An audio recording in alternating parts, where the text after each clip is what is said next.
এবছরের হজ ব্যবস্থাপনার অনেকে প্রশংসা করেছেন। আপনার অভিজ্ঞতা এবং আগামী বছর যারা হজে যাবেন তাদের উদ্দেশ্যে কিছু বলবেন।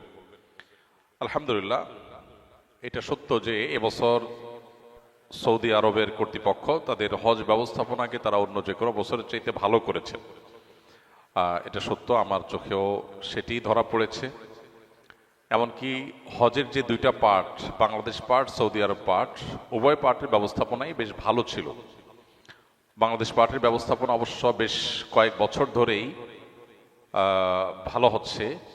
বিগত আমলের শেষের দিকে এসে হজ ব্যবস্থাপনা তুলনামূলকভাবে ভালো হয়েছে, যার কারণে একসময় প্রচুর পরিমাণে মানুষ হজের টাকা জমা দিয়ে প্রতারিত হতো, যেতে পারতো না, হজ ক্যাম্পে গিয়ে কান্নাকাটি করে ফিরে আসতে হতো।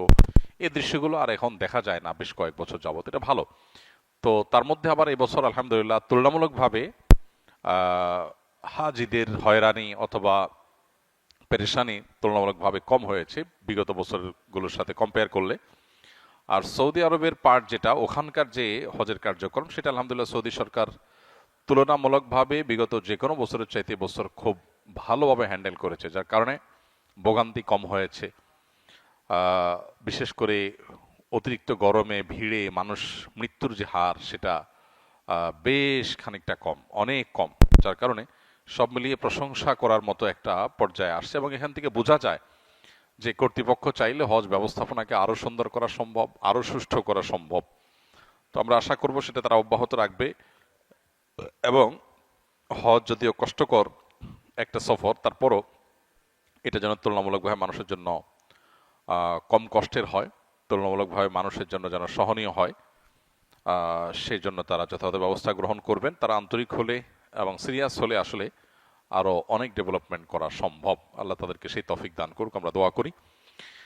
এবং সামনের বছর যারা যাবেন বা অন্য যে কোনো বছর যারা হজে যাবেন, আমার পরামর্শ হলো যে জীবনে যখনই হজে যাওয়ার তৌফিক হবে ইনশাআল্লাহ, হজে যাওয়ার আগে যথাযথভাবে বারবার একাধিকবার প্রশিক্ষণ নেবেন।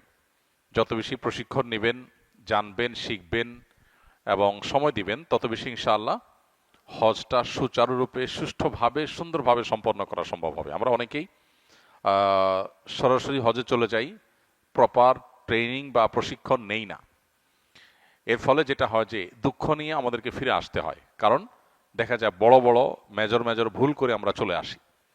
তো এই জন্য হজের সফর সহজ হওয়ার জন্য, পুরো সফরের কার্যক্রমগুলোকে সহজতর করবার জন্য প্রশিক্ষণের কোনো বিকল্প নাই। যারা অভিজ্ঞ, তাদের অভিজ্ঞতার আলোকে যে প্রশিক্ষণগুলো হয়ে থাকে, সেই প্রশিক্ষণগুলো আমরা গ্রহণ করবো ইনশাআল্লাহ। আসুন্নাহ ফাউন্ডেশন থেকে প্রতি বছরই হজ যাত্রীদের উদ্দেশ্যে প্রশিক্ষণ নিবেদন করা হয় এবং আলহামদুলিল্লাহ সে সমস্ত প্রশিক্ষণে হাজার হাজার মানুষ অংশগ্রহণ করে। যে যে এজেন্সিতে যাক না কেন, এই প্রশিক্ষণ আসুন্নাহ ফাউন্ডেশন থেকে সম্পূর্ণ ফ্রি উপস্থাপন করা হয়ে থাকে। অতএব যারা হজে যাবেন তারা ফাউন্ডেশন ট্রেনিং হোক বা অন্য কোনো ট্রেনিং হোক, সেই ট্রেনিংগুলোতে ইনভলভ হবেন এবং প্রশিক্ষণ নিয়ে যাবেন।